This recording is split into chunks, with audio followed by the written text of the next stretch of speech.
नियमित श्री राम कथा को प्रारंभ करते हैं। उन्हीं मर्यादा पुरुषोत्तम की कथा जिसे भगवान शिव माता पार्वती को काकभुषुंडी जी गरुड़ जी को प्रयागराज की पवित्र भूमि में त्रिवेणी संगम के तट पर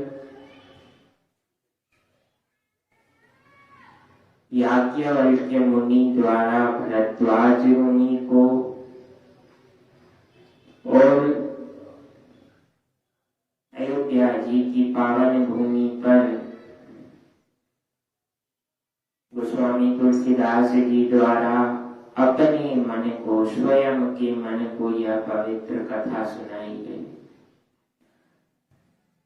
अपने मन को सुनाने का क्या मतलब है? यह सवाल श्रोताओं के मन में अवश्य उठता होगा। प्रारंभ में मेरे मन में भी उठा था। अपने आप को कथा सुनाने से क्या मिलेगा? तो गोस्वामी तुलसीदास जी ने इसका उत्तर दिया है कि सर्वप्रथम राम की स्थापना अपने मन में ही तो करनी है, क्योंकि ये मन क्या है? मन एव मनुष्याणाम कारणम बंधु मोक्षयोः। अचानक से ये मन प्रसन्न होने लगता है, अचानक से दुखी हो जाता है। तो अपने मन को सर्वप्रथम राम कथा गोस्वामी तुलसीदास जी ने सुनाई। तत्पश्चात उनके मन से जो त्रिवेणी संगम रूपी पवित्र प्रयागराज के प्रतीक के रूप में राम कथा निकली, वो हम सभी जीवों तक जनमानस के हृदय में विराजमान हो गई। उसकी घट स्थापना हो गई। सर्वप्रथम मन को समझना है व्यक्ति का प्रतिनिधि है शरीर। इस शरीर का प्रतिनिधि उसका मन, क्योंकि मन ही बुद्धि को आदेश देगा। तत्पश्चात बुद्धि कार्य करेगी या नहीं करेगी। भगवान शिव जिस एक पद को माता पार्वती को कथा के रूप में सुना रहे हैं, आइए पहले उस पद को स्मरण करें। राम कथा का महत्व भगवान शिव ने बड़े पवित्र भाव से बताया है।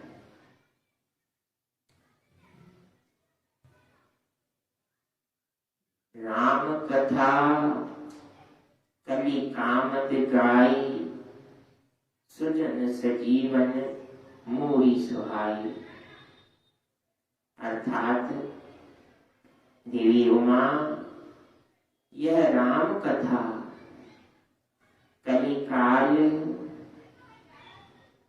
में कामद गाय अर्थात कामधेनु गाय के समान सब प्रकार के फल और मनोकामनाएं प्रदान करने वाली है। जैसे जब भगवान शिव और माता पार्वती की पुत्री देवी अशोक सुंदरी का विवाह होना था, तो विवाह का आयोजन कैलाश पर्वत पर नहीं हुआ।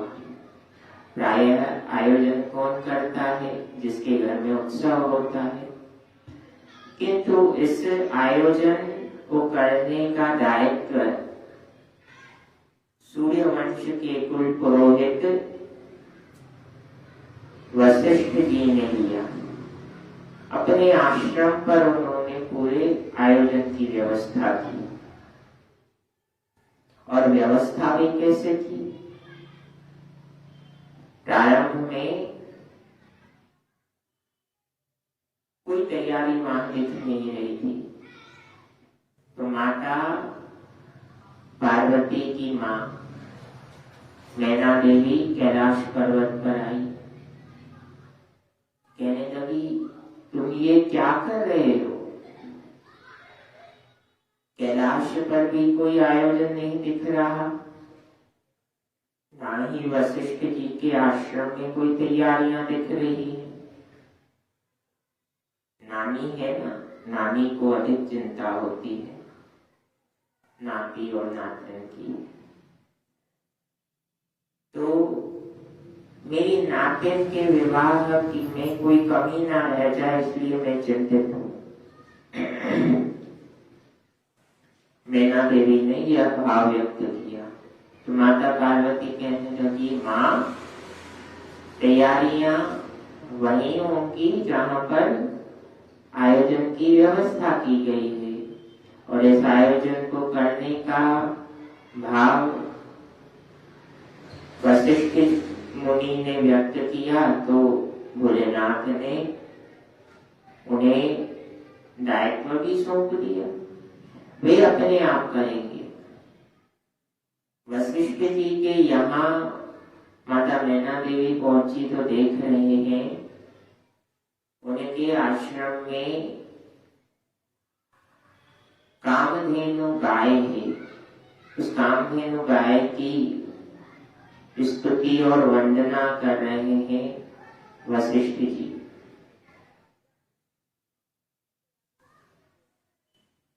प्रार्थना कर रहे हैं, तो माता कामधेनु वशिष्ठ जी के इच्छानुसार जो जो व्यवस्था की सामग्री चाहिए अपने आप प्रकट करती जा रही है। भगवान शिव ने कहा, कलियुग में राम कथा जीवों की सद मनोकामना इसलिए क्योंकि कई बार व्यक्ति अपने जीवन में मनोकामनाओं की सीमा को भूल जाता है। तो सद मनोकामनाएं ही पूरी होंगी, इस बात का ध्यान रखिए।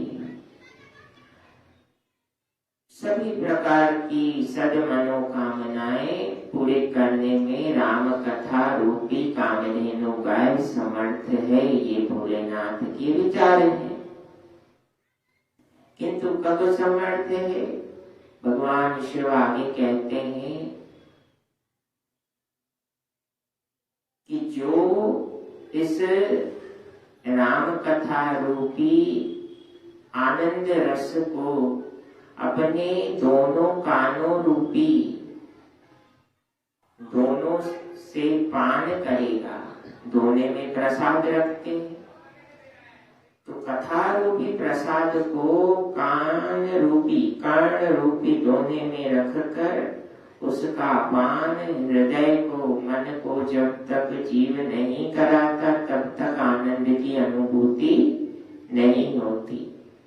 और आनंद मिलने का एक और आधार भी है